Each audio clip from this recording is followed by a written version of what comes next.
Here's all the formulas for computing a confidence interval. And notice that here what it does is essentially it computes a confidence interval for the difference between those sample proportions. So P1 minus P2 would be the the population that we're estimating. P1 hat minus P2 hat would be the point estimate for that population.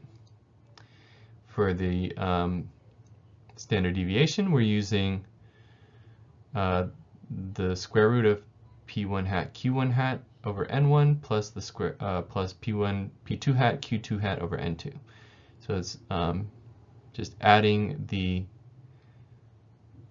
two samples together. But rather than doing it this way, I'm just going to rely on our calculator formula, 2prop z int. Notice we're doing int because this is computing a confidence interval. Essentially what we're doing here is what we did in chapter 7, but now comparing two different samples, and we want to come up with a point estimate for the difference between these two different samples. And so that's what this 2prop z int will do. So let's see how this works in an example. A study was conducted to test the effectiveness of a sweetener called xylitol in preventing ear infections in preschool children. In a randomized experiment, 159 preschool children took 5 daily doses of xylitol, and 46 of these children got an ear infection during the 3 months of the study. Meanwhile, 165 children took 5 daily doses of placebo syrup, and 68 of these children got an ear infection during the study. Construct a 90% confidence interval for the difference in proportion of children that got ear infections for the control group and the xylitol group. Okay, so here we'll identify those two groups. We'll let P1 be the proportion of the control group that got ear infections, and P2 will be the proportion of the xylitol group that got ear infections. So let's write that out. So it's the proportion of the placebo group that got ear infections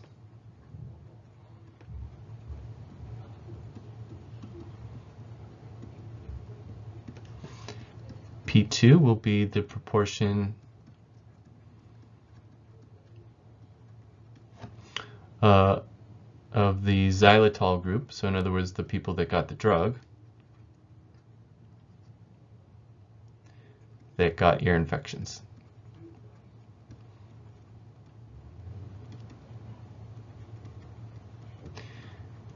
Right, and so the idea is, in this case, if the drug made a difference, if the xylitol group had a lower incidence of ear infections, so would we see a difference between these two proportions? And so the difference between them we would expect would be a negative value, because here P1 minus P2 we would expect to be a negative value, right? So that's kind of how we're going to do it here. So to construct our point estimate, we'll look at P1 hat minus P2 hat. Right? Remember, that's going to be the proportion in our sample that got ear infection, the proportion of the placebo group that was sampled that got ear infections. P2 hat would be the proportion of the xylitol group in our sample that got ear infections. So let's see, let's look at the data that we were given. So in a randomized experiment, we had 159 preschool children that took daily doses of xylitol, and 46 of these children got ear infections. So that would be from this group here, from P2.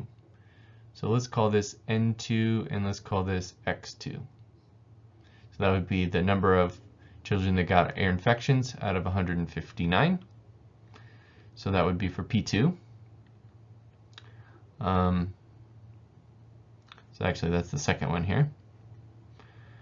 46 over 159. And then for the placebo group, we had 165 that took the placebo, and 68 of them got ear infections. So we'll call that N1 and X1. Right, so we had 68 over 165 for the proportion, sample proportion of the placebo group. So let's see if we calculate this sample proportion. 68 over 165 minus 46 over 159. Okay, and we get something about 0.1228.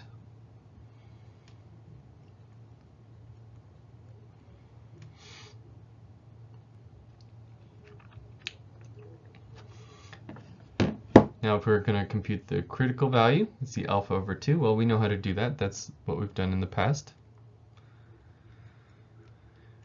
In this case, we're looking at a 90% confidence interval.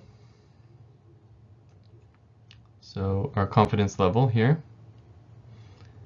is 0.90. So our value for alpha will be 1 minus 0.90, which would be 0.10.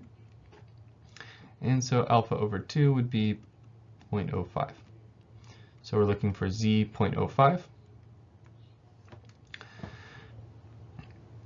So the z-score that has an area of 0.05 to the right of it. So we'll use inverse norm.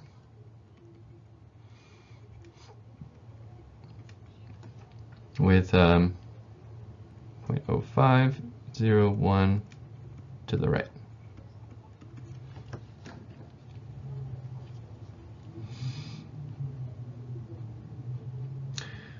And let's see what we get here.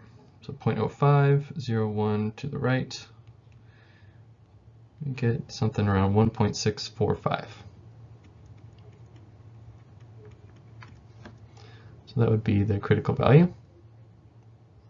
So maybe a little bit closer to this side here.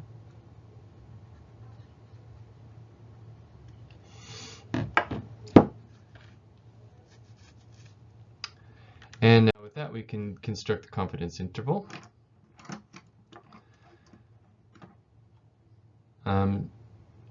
Notice actually we would need to compute the margin of error.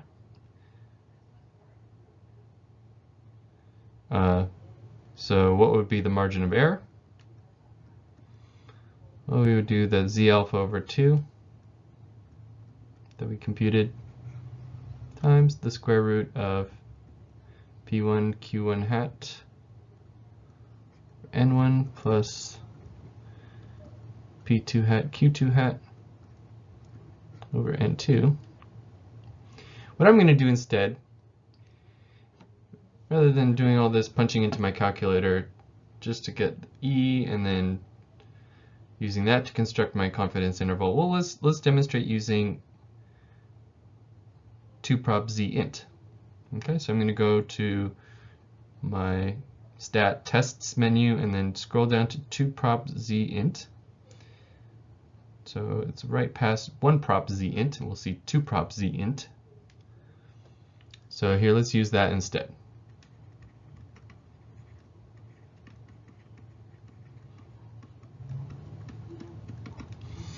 Okay, where we're going to enter x1, n1, x2, n2, just like before. So x1, we're going to enter, let's see, what was the value of x1 that we were using? I think it was 68 was x1. What was n1? N1 was 165. For x2, we're going to enter, I think 46. And for n2, we're going to enter 159.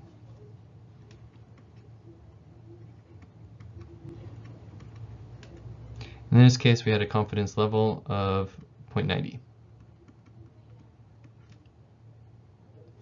So let's enter all those values. 68, 165, 46, 159, and 0.90. And that gives me my confidence interval, in this case 0.03638 on the left, and then 0.20925 on the right. So that tells me that the true proportion is going to lie somewhere in between. In other words, the true difference between P1 and P2 is somewhere in between those values.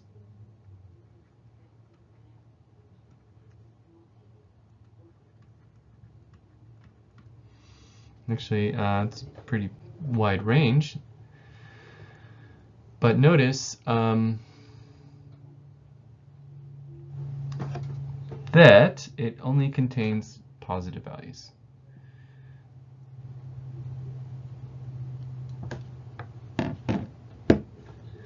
So what does that tell us? Well, it tells us that here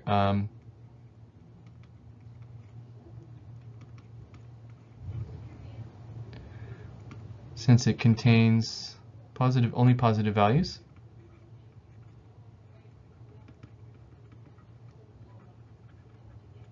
we can conclude that P1 minus P2 has to be positive.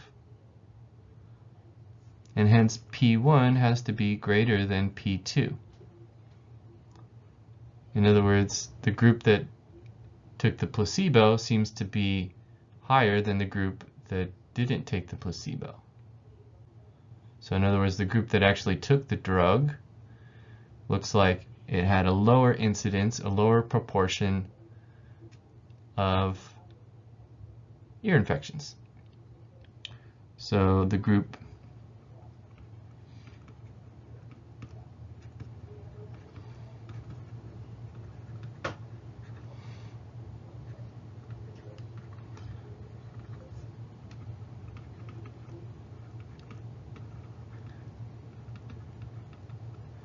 that took the drug had a lower rate of ear infections.